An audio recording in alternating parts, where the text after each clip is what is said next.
Hello everybody and welcome to the channel. If you're new here, my name is Mark and I'm a student studying computer science and linguistics at New York University. I can type at an average speed of about 165 words per minute and my best is 181. While I'm not the #1 most qualified person in the world, I do find that I'm pretty fast and my last two videos have done really well and a lot of people have asked a lot of questions. And amongst those questions were also recommendations on some really great typing sites. So that being said, today I want to discuss the typing sites that I use all the time and based on your recommendations, the one I now use a lot. In other words, I'm going to be talking about typing practice websites that help me get to 165 in the first place, as well as those, including the ones that you guys have told me about, that I'm relying on to get to 190 words per minute. We're going to start off the video with some beginner websites, some websites that I think are fantastic if you're just getting into typing and touch typing.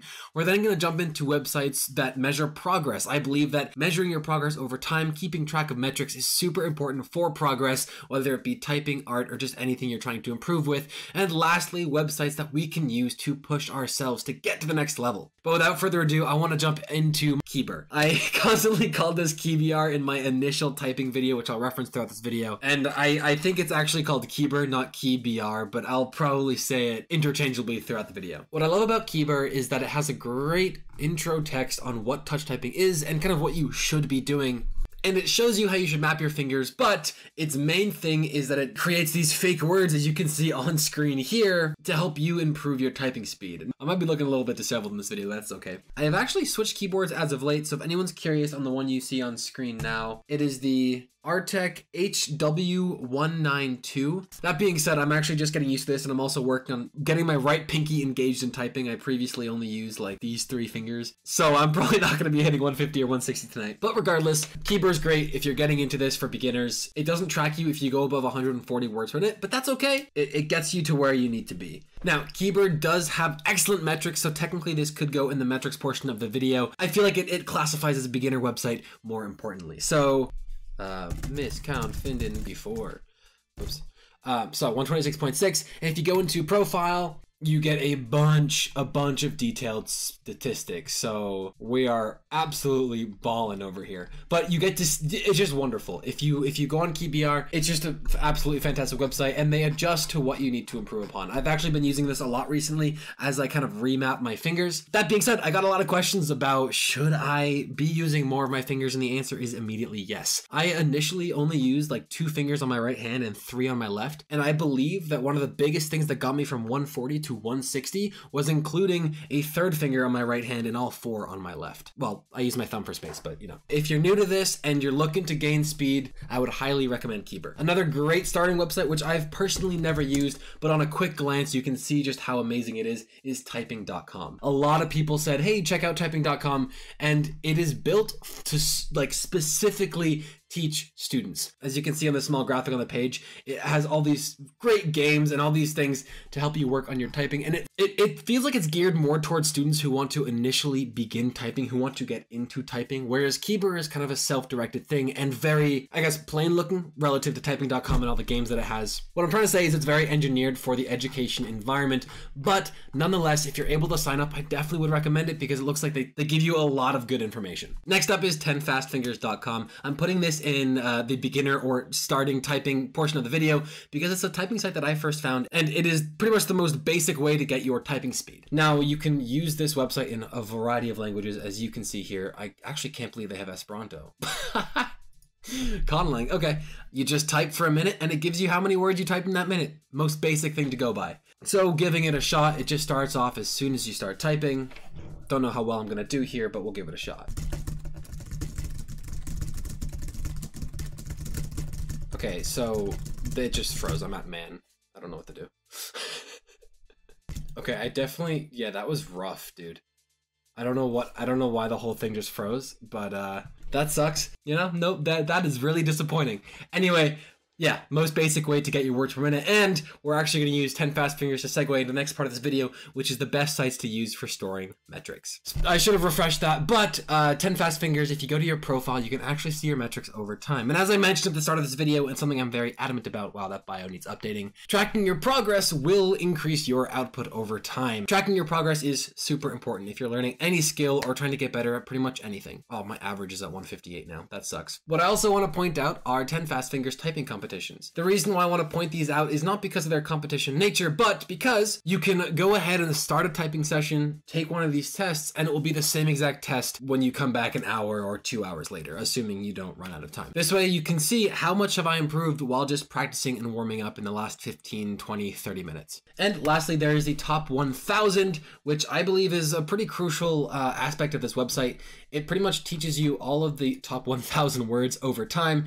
These were taken a while ago. I averaged around 126, 128. The hardcore mode, once you unlock it, is very cool because it actually, if you make a typo on a word, it cuts you off. It says, oop, no, you gotta start all over again. If you're willing to try your patience, I would definitely go ahead and give it a shot. And moving on, we have MonkeyType.com. So many people recommended this, and thank you for recommending this website. It's got a super sleek design, super simple layout. It's really wonderful. And now you can modify a bunch of things. So this is a 30-second test. You can change it to a 60-second test, get what your words per minute is. And looking at your profile, which I just made like a few days ago. Yeah, I created my account 2 days ago because I was using it not logged in for a while, and I realized I should probably make an account if I want to use it in a video. Probably what I use for my primary practice at this point, because it's nice to modify time. You can get quotes, you can type in custom text. It's really wonderful to modify, and again, it looks great.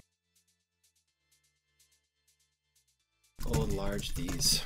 Cool, 156, okay. I'm sort of redeemed. At the end of each test, it's kind of cool. You get to see how consistent you were. Most importantly, you kind of get to see your average. So this yellow is your average over time, and this is kind of your raw speed over time. Now, what I love about it tracking your raw speed, and some other sites do this, sure, but in seeing your raw speed, you know what you're capable of. So in theory, I am capable of typing at 204 words per minute. I just need to practice on making that consistent. You can see where I made all these different errors. Gives you some wonderful statistics. You can practice your missed words. It's really great. So definitely take your time, explore MonkeyType a little bit. If you've been using Keyboard or 10 Fast Fingers or typing.com for a while and you're looking for like something to dive deep into the mistakes you're making, something to really show you what's going on, definitely check out MonkeyType.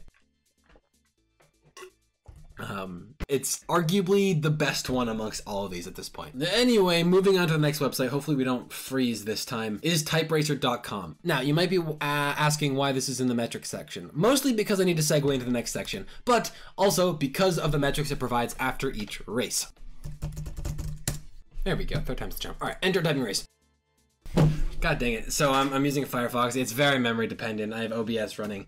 That's unfortunate. Let's just go through the metrics real quick. I was doing pretty well and then it kind of cut me off. So the main thing that I wanted to point out for metrics and Typeracer are the mistakes that you make and the segments that you have over time. So MonkeyType again does this more in depth, but it's just nice to see at the different segments that you work with. Before we jump into the next section, which is the sites that can push us, I got this question a lot in my last video and the video before that. One of the things that really helped me improve my typing, and something I continue to do when improving my typing, is read 2, 3, 4, 5 words ahead if you can when you are typing. Essentially, what we're trying to do is we're trying to make our typing catch up to our reading speed. We don't want to read at our typing speed. So in reading ahead, you are forcing your fingers to catch up. Very oversimplified way of putting it, but that's the idea. You want your eyes to be on work when you're finishing the word teachers. Over time, this kind of helps you type in words. You never want to type letter by letter, at least I don't think. I tried that for a while, but it doesn't really help. For me, when I speak, it's very visual in a sense, so I tend to type in words, and I'd recommend doing the same. If you can think teachers and coordinate, T-E-C-H-E-R-S with that word, it's much easier than thinking T-E-A-C-H-E-R-S. For me, at least, maybe not for you, but again, read ahead. Read faster than you can type and try to catch up to that reading speed. It is a sure way to go ahead and push yourself, to make yourself go faster. If you're getting something out of the video so far, I'd love to hear in the comments down below. Subscribe if you haven't already. In my last 2 videos, a lot of people left their progress reports in the comments and have been updating them actually. So shout out to you guys. It's super cool to see your progress. And I think it's really great to have this like mini community in the comment section to do that type of thing. So jumping into our next 2 websites, actually, they're very similar to Typeracer and it's kind of all centered around this competition aspect. First, we have Typerx.com. As you can see, there's a big leaderboard here and very, very similar to Typeracer. It gives you passages and you type them out. I promise you guys I can use the type faster than this. This is embarrassing. I guess it really didn't put me with people at my typing speed. I think that's probably just because there are very few people on right now. But that's kind of the idea. I am getting used to the new keyboard. Maybe I should have switched back for this video specifically. Oh, it was another excuse, right? The other website in this category is NitroType. Now, a lot of people left comments on the first and second videos of why didn't you talk about NitroType? And the reason is because it's just very similar to Typerx and Typeracer. It is a lot more aesthetic. As you can see up here, there's this dealership thing, there's different seasons, there's a garage. So it's much more gamified, to use the term loosely. So if that's your kind of thing, definitely go for it. Next up is our last website of the evening, and this is where the entire section idea was derived from. I got a comment on my last typing video from someone named Farger. I apologize if I'm pronouncing this wrong. There's a survival mode where you can set your typing speed, and if you drop below it, it automatically cuts you off. It doesn't give you tons of metrics like MonkeyType, but let's just go through a 30-second test real quick.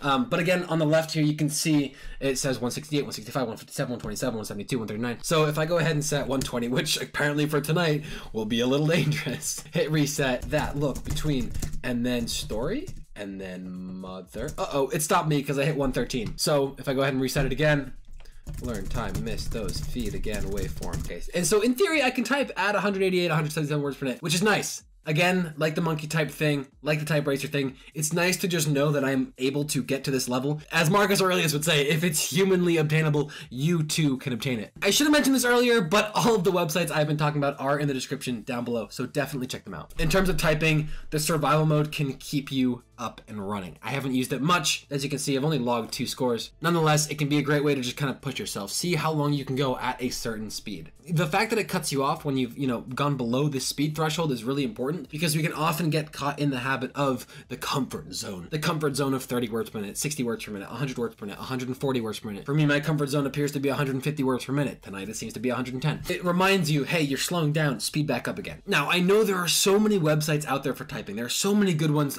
probably so many I don't even know about still, and I know of other ones that I didn't talk about in this video. The thing is, I don't want to talk about too many websites because I want to give you a few new fresh ideas. When we have too much choice, we might not be able to make any concrete choice at all. That being said, make a choice right now. In the comments down below or on a sticky note next to you, what is one website, maybe one from this video, that you're going to go ahead and use next time you practice typing? Along with what website you're going to use and how you're going to use it, let me know what your goal is in the description down below, because I'd really love to hear it.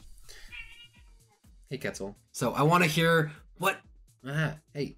So, what? That being said, I'd love to hear what website you got out of this video. If there are other websites I haven't heard about, of course, drop them down below. If you enjoyed this one and got some value, please don't forget to subscribe. You can check out some other productivity videos I enjoy making here. And if there's anything you'd want to see from me, don't forget to drop that in the comments below as well. Without further ado, thanks yet again for watching. Don't forget to keep practicing your typing, because what you cannot do now is simply what you cannot do yet. And of course, have a good one. And as always, don't forget to stay awesome.